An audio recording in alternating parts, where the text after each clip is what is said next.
일곱 대접의 하나님의 심판에 대한 설명이 끝나고 17장부터 이제 요한은 계시록의 전체 주제를 세 개로 나누어서 설명을 하는데, 그 첫 번째가 큰 성 바벨론의 멸망입니다. 17장에서 19장 전반부까지 바벨론의 멸망을 다루고 있습니다. 지난 시간에 우리가 살펴본 것처럼 이 천사가 요한에게 마치 여왕의 옷을 입은 한 여인을 보여주는데, 이 여인이 이 하나님을 반역하는 큰 나라들을 상징하는 용을 타고 있었고, 이 여인이 순교자와 또 무고한 자들의 피에 취해 있었던 그런 음녀 바벨론이라는 것을 말씀하였습니다.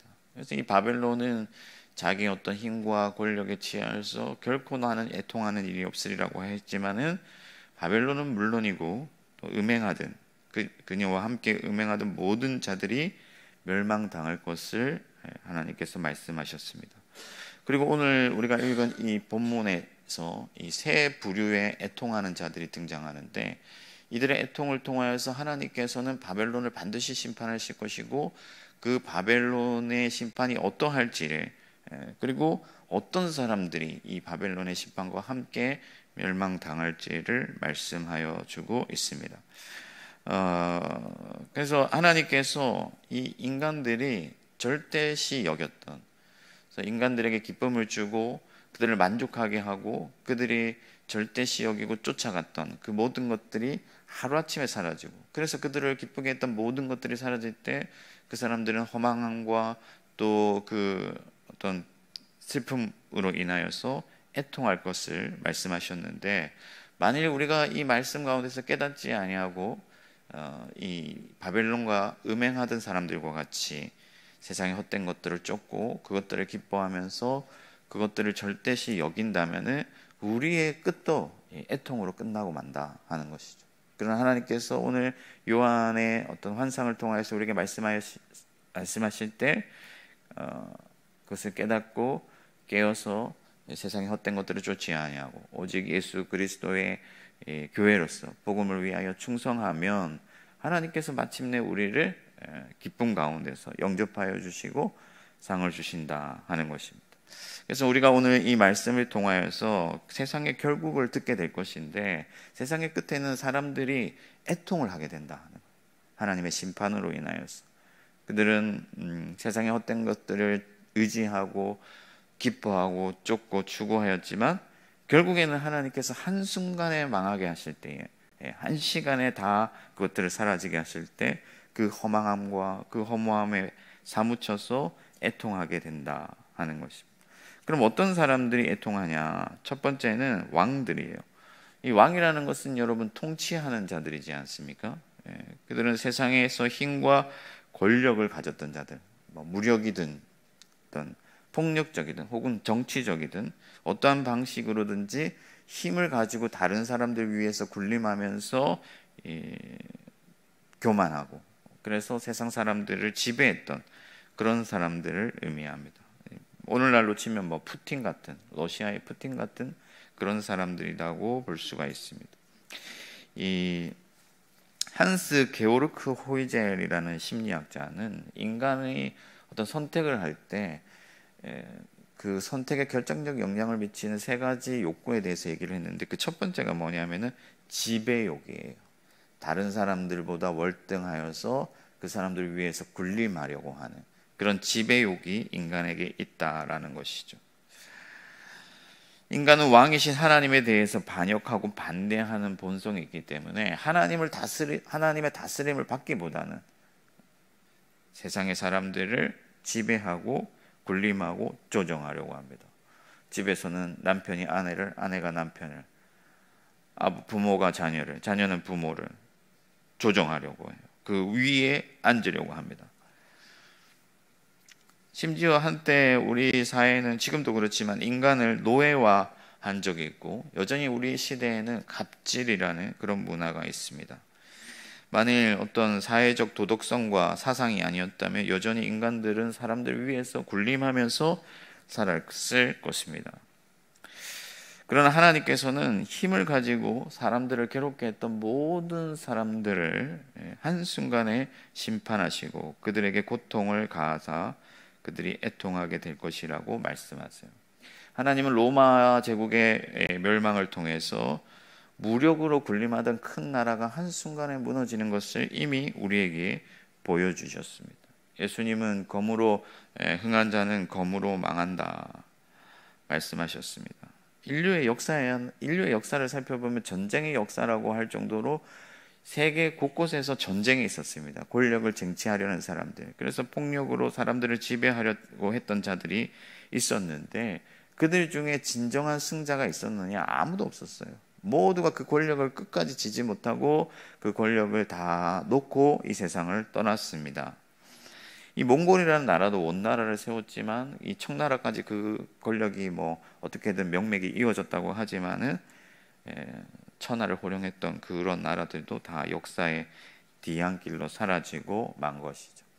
그래서 권력은 허망하다 하는 것을 깨달아야 돼요. 그러면 우리가 무슨 대단한 권력을 쟁취하려고 하는 사람들이냐, 내가 힘을 가지고 이 사람 저 사람 다 억누르고 뭔가 세상을 지배하려고 하는 그런 지배 욕구에 사로잡혀 있느냐, 그런 것은 아니에요. 그러나 우리 마음 가운데도 권력을 추구하는, 다른 사람들 위에 군림하려고 하는, 어떤 사람들을 나의 발 아래 두려고 하는 그런 욕구가 여전히 우리 가운데 있다 하는 것이죠. 그러나 우리는 오직 다스리시는 분은 하나님 뿐이시고 힘과 능력이 하나님께 있고 또 전쟁이 하나님께 달려있다는 것을 믿고 오직 하나님만을 높여야 될 줄 믿습니다. 예수 그리스도를 높이고 그리스도 아래서 낮아지면 하나님께서 그를 높여주신다고 말씀을 하신 것이죠. 제자들이 서로 높은 자리에 앉으려고 막 말다툼할 때 예수님께서는 어린아이와 같이 되지 아니하고는 그 누구도 하나님 나라에 들어갈 수 없다고 말씀하셨어요. 교회에서도요, 내가 이 교회를 오래 다녔기 때문에 혹은 내가 더 사역을 잘하기 때문에 혹은 내가 어른이기 때문에 혹은 내가 직분자기 때문에 장로기 때문에 권사기 때문에 다른 사람들이 내 말대로 해야 되고 내 뜻이 중요하고 나의 힘으로 사람들을 누르려고 한다면은 거기서는 하나님의 나라를 이룰 수가 없다 하는 것이죠.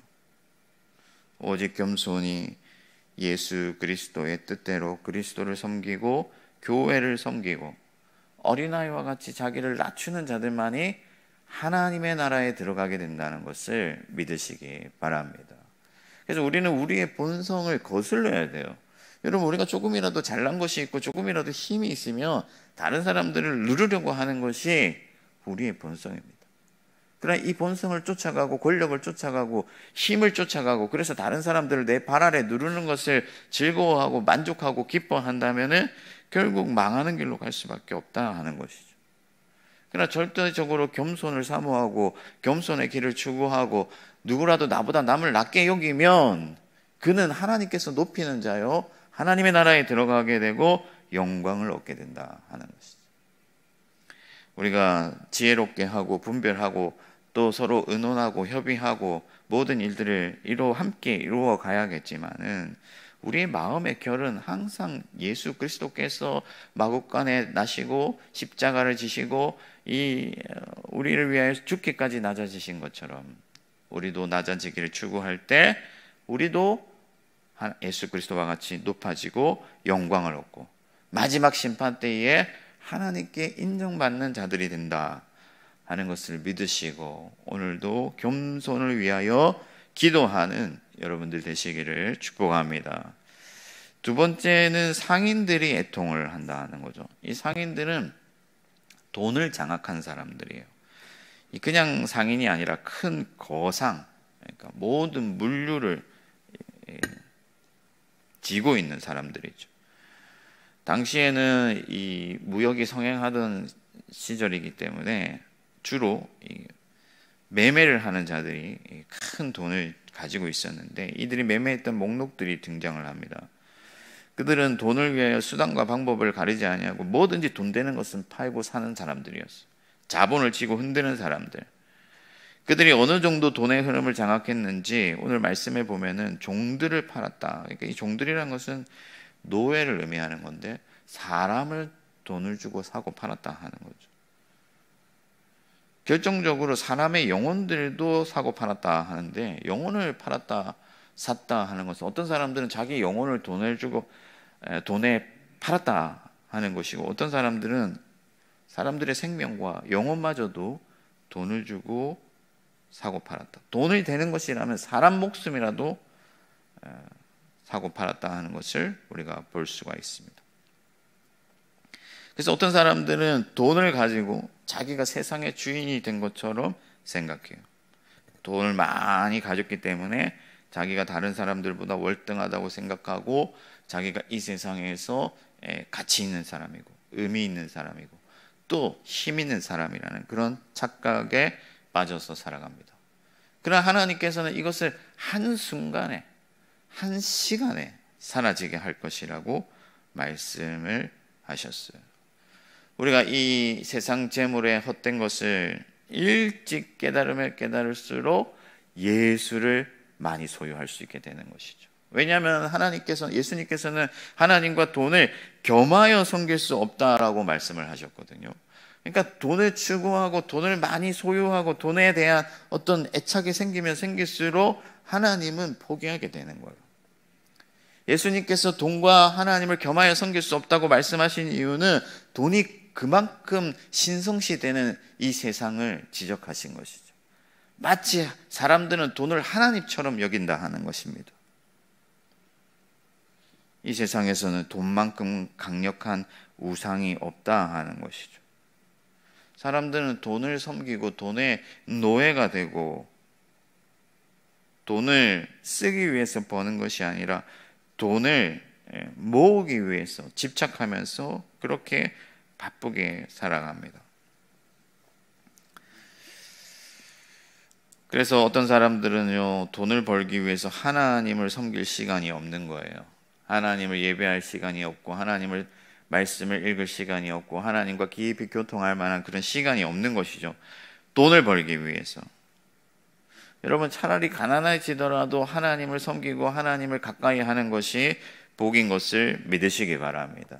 이것을 믿어야 돼요. 여러분, 이것이 마음으로 믿어지지 않는다고 한다면은 날마다 하나님 앞에 엎드려야 돼요. 아무리 많은 돈을 가지고 있을지라도 하나님이 없으면 사실은 가진 것이 하나도 없는 자들입니다.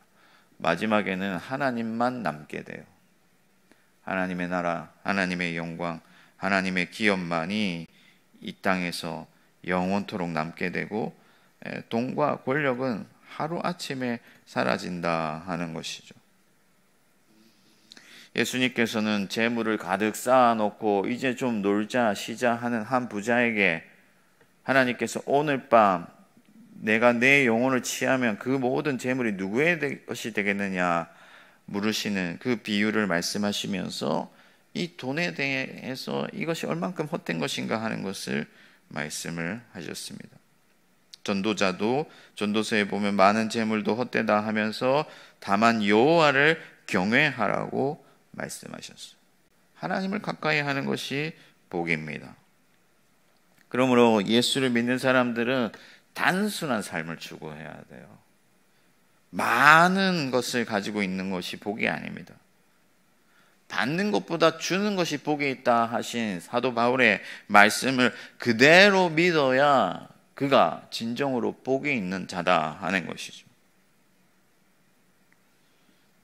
돈을 자기의 어떤 인생의 미천으로 삼고, 돈을 자기의 자랑으로 삼고, 돈을 자기의 명예로 삼고, 돈을 자기의 안전함으로 삼은 자들은 결국에는 애통하게 되겠지만, 비록 가난하고 가진 것이 없고 늘 나눠주는 삶을 살았지만 예수 그리스도의 길을 따랐던 자들은 하나님께 영접을 받고 하나님의 영광을 영원토록 함께 누리게 되는 줄 믿습니다. 그러므로 여러분, 오늘도 가지려고 하기보다는 비우기를 잘하고 받으려고 하기보다는 나누기를 잘하는 저와 여러분들이 되기를 축복합니다. 마지막 세 번째로 애통하는 자들은 선장과 선원들이죠. 이 사람들이 과연 어떤 사람들인가 제가 고민을 좀 많이 했는데, 말씀을 묵상하면서 기생충이라는 영화가 떠올랐어요. 기생충. 그러니까 돈과 권력이 지배하는 이 거대한 시스템에 기생하는 자들이죠. 그들도 멀리서 결국 무너지는 것을 바라보고 애통하게 될 것을 말씀하고 있습니다. 더 이상 무역을 할 수 없고 더 이상 안전하게 다닐 수 없기 때문에 돈과 권력에 지배당하면서도 그것들을 반대하지 아니하고 오히려 자기의 연명을 위해서 그 시스템에 순응하고 돈과 권력에 기생했던 모든 자들도 결국에는 애통하게 된다 하는 것이죠. 여러분, 그리스도인들은 단지 살기 위해서, 연명하기 위해서 살아가는 자들이 아닙니다. 20절에 보면 하늘과 성도들과 사도들과 선지자들아 그로 말미암아 즐거워하라. 하나님이 너희를 위하여 그에게 심판을 행하셨다 말씀을 하고 있습니다.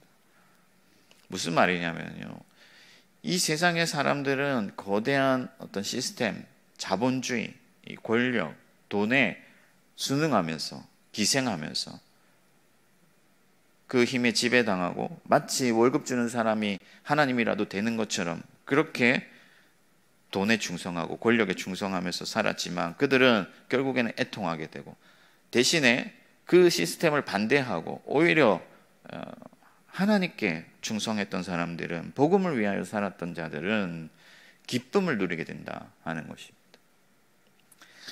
사랑하는 성도 여러분, 우리는 구별된 자들인 것을 믿으시기 바랍니다. 세상에서 불러낸 자들이에요. 세상의 사람들은 세상에 순응하고 살아갑니다. 권력에 충성하고 돈에 충성하고 권력과 돈으로부터 자기의 어떤 삶의 어떤 안전을 보장받고 또 거기서 만족을 찾고 기쁨을 누립니다. 그래서 이 시대 속에서 살아가고 있는 모든 사람들은 돈과 권력이라는 그 거대한 힘 앞에 굴복하고 그것을 추종하면서 살아가게 되는데, 그러나 그 거대한 힘에도 불구하고 하나님이 주시는 성령의 능력으로 그것을 반대하면서 두 발을 땅에 붙이고 그것을 버티면서 인내하면서 결국에 예수 그리스도께 충성하는 길을 택했던 자들은 이 땅에서는 때때로 억울하고 고통받고 힘들지만 마침내 하나님께서 최후 심판을 행하실 때에 그때는 큰 상급을 받게 된다 하는 것입니다. 제가 아는 어떤 분도 큰 그 그룹 회사에 다니셨는데, 대기업에 다니셨는데, 이 대기업에 다니실 때는요 하나님을 잘 몰랐어요. 교회를 다녔지만. 그러나 그 기업이 일순간에 망하고 다른 회사에 팔리게 되면서 그 허무함에 무너진 거죠. 그때 비로소 예수 그리스도를 만난 거예요. 근데 여러분, 일평생 기업에 충성할 때보다 정말 가진 게 없고 또 뭐 명예가 없을지라도 그리스도께 충성하는 지금이 큰 기쁨을 누리고 평안을 누리고 정말 하나님 안에서 복된 삶을 살아가고 있는 것이죠. 사랑하는 성도 여러분, 성도들과 사도들과 선지자 된 여러분들, 담대히 이 세상을 반대하면서 예수 그리스도의 길을 걸어가시기를 바랍니다. 21절 후반부부터는요, 큰 바벨론이란 이 성이 어떻게 멸망하게 되는지를 보여주는데, 큰 돌을 바다에 던진 같이 하루아침에 그 성이 무너지고, 그리고 다시는 그 땅에 세상 사람들이 추구하던 쾌락과 명예와 돈과 권력이 다 사라지고 다시는 있지 않을 것을 말씀하셨어요. 여러분, 이 세상에 돈이 영원할 것 같고 권력이 영원할 것 같지만 그렇지 않다 하는 것입니다. 반드시 끝나는 날이 있고 하나님께서는 그것을 멸하실 것을 말씀하신 것이죠. 그리고 그 이유에 대해서 마지막에 말씀하시는데, 예언자들의 피와 성도들의 피와 땅에서 죽임을 당한 모든 사람의 피가 이 도성에서 발견되었기 때문이다. 그러니까 예수 그리스도를 믿고 따르는 사람들이 돈과 권력이라는 거대한 시스템 앞에서 이리저리 상처받고 피 흘리고 그렇게 살아가게 되지만은 마침내 하나님께서는요 역전을 일으키실 것이다 하는 거예요. 그러므로 여러분, 실상을 바라보시길 바랍니다. 하나님이 계시록을 보여준 것은 실상을 보게 하신 것이죠. 단번에 한순간에 망하게 하실 것이기 때문에 이 모든 것들이 부서지는데 오래 걸리지 않을 것이고, 한순간에 무너질 것을 말씀하신 것은 그만큼 이 모든 것들이 헛된 것이다, 허무한 것이다, 허망한 것이다. 그래서 그것에 속아 넘어가지 말 것을 우리에게 말씀하시는 것이죠. 그러므로 하나님께서 오늘 이 새벽에 실상을 보여주실 때 돈과 권력의 유혹에 넘어가지 말고 세상 미혹에 속지 말고 이 땅에서 높아지려거나 돈과 권력을 가지고 사람들을 지배하려고 하지 말고 오직 하나님의 사람들로서 깨어서 예수 그리스도의 뒤를 따르는 저와 여러분들이 되기를 주님의 이름으로 축원합니다. 하늘에 계신 우리 아버지, 아버지의 이름을 거룩하게 하시며 아버지의 나라가 오게 하시며 아버지의 뜻이 하늘에서와 같이 땅에서도 이루어지게 하소서. 오늘 우리에게 일용할 양식을 주시고 우리가 우리에게 잘못한 사람을 용서하여 준 것 같이 우리 죄를 용서하여 주시고 우리를 시험에 빠지지 않게 하시고 악에서 구하소서. 나라와 권능과 영광이 영원히 아버지의 것입니다.